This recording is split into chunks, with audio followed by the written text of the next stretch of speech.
નમસ્કાર મિત્રો, સ્વાગત છે ફરી એક નવા વિડીયોમાં। તો ટાટ પીએમએલ અને ભરતી મુદ્દે મહત્વની કુબેર ડિંડોર દ્વારા મહત્વની જાહેરાત આપવામાં આવી છે। ક્યાં સુધીમાં આવી શકે છે એફએમએલ સાથે ભરતી થઈ રહી છે, તો શિક્ષણમાં કેટલી જગ્યાઓ ખાલી છે અને શાળાઓમાં કેવી સ્થિતિ છે, સાથે સાથે શાળાઓમાં ઓરડાની કેવી સ્થિતિ છે, તો સંપૂર્ણ ભરતી મુદ્દે શિક્ષણ મંત્રીએ સારું એવું ભાષણ આપેલું છે। તો સાંભળીએ વિડીયોમાં। પૂરતા ક્લાસરૂમ, પૂરતા શિક્ષકો, ટેકનોલોજીના માધ્યમથી તમામ શાળાઓને સજ્જ કરવામાં આવે એના માટેની વ્યવસ્થા માનનીય મુખ્યમંત્રી શ્રી ભૂપેન્દ્રભાઈ પટેલ સાહેબના નેતૃત્વમાં આપણે મિત્રો કરી રહ્યા છે। મને કહેતા એ બાબતનો આનંદ છે કે આજે સરકારશ્રીના મહત્વાકાંક્ષી project mission school of excellence અંતર્ગત 13,074 શાળાઓમાં 40,815 નવીન વર્ગખંડ અને 72,114 વર્ગખંડોના મરામત માટે કુલ 11,485.48 કરોડના ટેન્ડર મિત્રો આપણે કર્યા હતા અને એમાં આપણે જે 15,353 નવીન વર્ગખંડો પૂરા ગુજરાતમાં આપણી સ્કૂલોના આપણે પૂરા કર્યા છે અને બાકીના મિત્રો આપણે પ્રગતિમાં છે। આજે પૂરા ગુજરાતમાં 35% શાળાઓની કામગીરી આપણે પૂર્ણ કરી છે, સાથે સાથે 33% શાળાઓની કામગીરી પ્રગતિમાં છે અને 19% શાળાઓના વર્ક ઓર્ડર મિત્રો આપણે ચાલુ સાલે પણ આપ્યા છે અને 6% પ્રાથમિક મૂલ્યાંકન હેઠળ છે અને 6% રીટેન્ડરિંગ હેઠળ છે।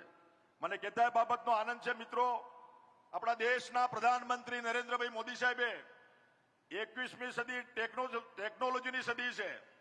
એ ટેકનોલોજીમાં આપણા બાળકો વંચિત ન રહી જાય એના માટે આપણી સરકારી શાળાઓમાં, આપણી 1 થી 12 ધોરણની શાળાઓ હોય, આપણી સરકારી શાળાઓ હોય, માધ્યમિક હોય, પ્રાથમિક હોય, કોલેજો હોય, એમાં પણ ટેકનોલોજીનો મહત્તમ ઉપયોગ થાય એના માટે તમામ વ્યવસ્થાઓ રાજ્ય સરકાર અને શિક્ષણ વિભાગ તરફથી આપણે કરી છે।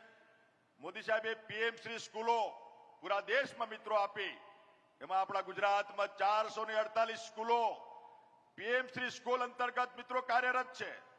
એમાં આપણે પૂરતા વર્ગખંડો, પૂરતા શિક્ષકો, સ્માર્ટ ક્લાસ, ઇન્ટરેક્ટિવ પેનલ અને કોમ્પ્યુટર લેબ આપવાનું કામ આપણે પૂર્ણ કર્યું છે। સાથે સાથે એનાથી આગળ વધીને માનનીય મુખ્યમંત્રી શ્રીના માર્ગદર્શન હેઠળ ચાલુ વર્ષે બજેટમાં આપણે ગુજરાત ગવર્મેન્ટ તરફથી બજેટની જોગવાઈ કરીને પીએમ શ્રીના સંકલ્પ સાથે આપણે અન્ય સ્કૂલોને પણ એમાં આવરી લેવાની વ્યવસ્થા મિત્રો કરી છે। મને કહેતા બાબતનો આનંદ છે કે અહીંયા અદ્યતન આપણું ડેપો મિત્રો બન્યું છે। હું તો એ તાજનો સાક્ષી છું, મારી આ કર્મભૂમિ સાબરકાંઠા અરવલ્લી રહી છે। આ ડેપોમાં 22 વર્ષ સુધી મેં અપડાઉન કર્યું છે। આ ડેપોની સ્થિતિ મેં જોઈ હતી, માત્ર એક પ્લેટફોર્મ હતું, ચોમાસામાં જયારે પાણી ભરાતું ને ત્યારે 2 મહિના 3 મહિના ડેપોમાં પાણી ભરાઈ રહેતું હતું। પાણી હું તલોદથી મોડાસા થઈને પંચમહાલ લુણાવાડા સુધી અપડાઉન કરતો, એ ડેપોની હાલત મને ખબર હતી। આજે આપણો ડેપો એટલો અદ્યતન બની ગયું છે, સુવિધાથી સજ્જ બન્યું છે।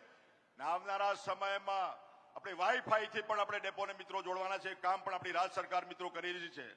તો આ તબક્કે વિશેષ વાત ન કરતા આપણા સન્માનની માનનીય મુખ્યમંત્રી શ્રી આપને બધાને આપણા માર્ગદર્શન માટે આપની વચ્ચે આવ્યા છે અને કોઈ પણ ઘડી મિત્રો જે બાકી હશે, ખૂટતી કડી હશે, એ પણ આપણી રાજ્ય સરકાર મિત્રો આપણે આગળના સમયમાં પૂરી કરીશું।